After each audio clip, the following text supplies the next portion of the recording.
If you are happy with how your glog looks and you are ready to put it out there for your students, to save it, you click the white X up here. And it'll show up with this screen, and you can name your glog. And you can add a tag if you want, some kind of descriptor.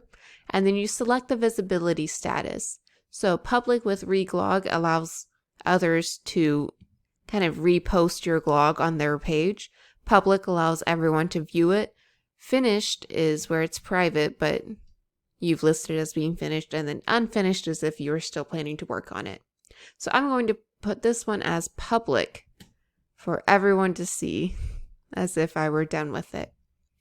And then here it tells us that our glog was saved, and it gives you a URL to that glog, and it allows you to share it through email or print it, or it can give you the embed code. So if you click embed, it'll automatically copy the embed code up here so that you can drop that in whatever program you're wanting to embed it into.